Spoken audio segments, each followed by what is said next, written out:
Hi friends, welcome to my channel. ఇప్పుడు నేను చదివి వినిపించబోయే చందమామ కథ పేరు రట్టు లేకుండా. ఒక గ్రామంలో పేరు మోసిన పెద్ద జమీందారు ఉండేవాడు. ఆయనకు 3 కొడుకులు. వాళ్ళు పెద్దవారైనాక కూడా ఎంతో అన్యోన్యంగా ఉండేవాళ్ళు.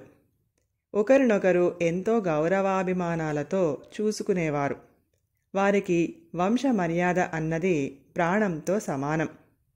జమీందారు గారి ఇంట 20 బంగారు లింగాలు ఉండేవి. అన్నదమ్ములు ఒకరి తర్వాత ఒకరుగా వాటికి రోజు పూజ చేసుకునేవారు. ఇలా జరుగుతూ ఉండగా ఒకనాడు బంగారు లింగాలలో ఒకటి మాయమైపోయింది. అది నిశ్చయంగా దొంగతనమే. దొంగ కూడా 3 అన్నదమ్ములలో ఒకరు అయి ఉండాలి గాని బయటి వాళ్ళు కావటానికి ఏమాత్రము అవకాశం లేదు. కానీ 3లో ఎవరు దొంగ అని తేలినా మిగిలిన 2కి తీరని బాధే. ఆ సంగతి బయటపడితే వంశగౌరవం దెబ్బతింటుంది. అంతకన్నా మరణమే మేలు. అందువల్ల ఈ ప్రమాదాలు అన్నీ తప్పాలంటే దొంగ ఎవరో తెలియకుండానే పోయిన బంగారు లింగం తిరిగి రావాలి. ఎలా? ఈ సమస్యతో అన్నదమ్ములు సతమతం అయ్యారు.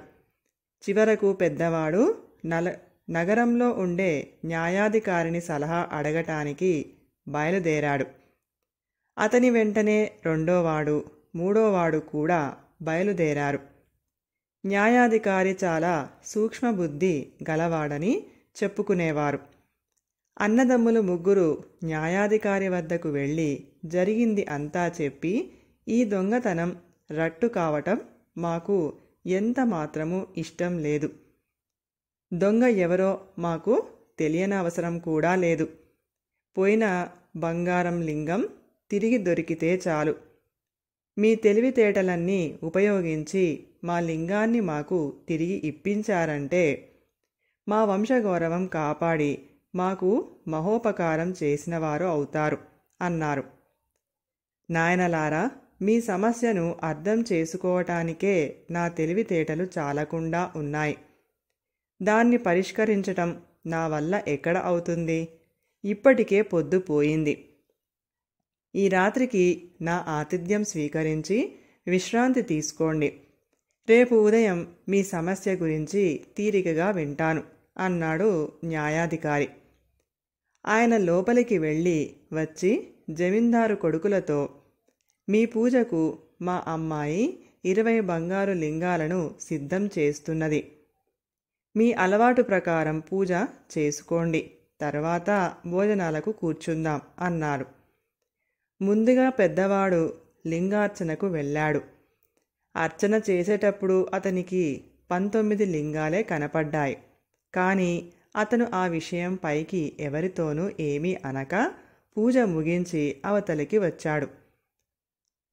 ఇతని తర్వాత 2వాడు లింగాలను పూజించటానికి వెళ్ళాడు. అతనికి 19 లింగాలే కనిపించాయి. కానీ అతను కూడా ఆ విషయం పైకి ఏమీ చెప్పలేదు.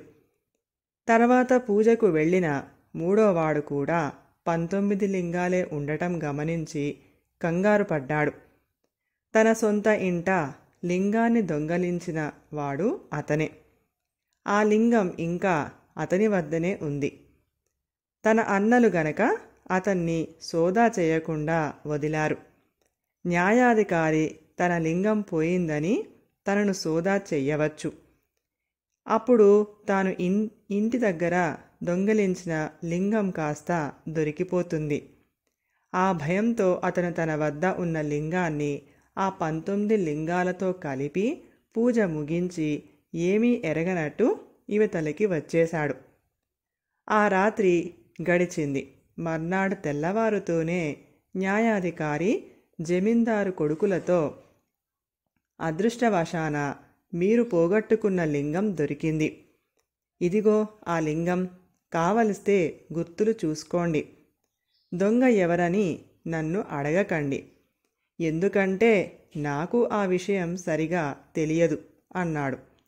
జమీందారు కొడుకులు న్యాయాధికారి ఇచ్చిన లింగాన్ని పరిశీలనగా చూసుకున్నారు. అది తమ ఇంట ఉండిన లింగమే. వారు వచ్చిన పని విజయవంతంగా ముగిసింది.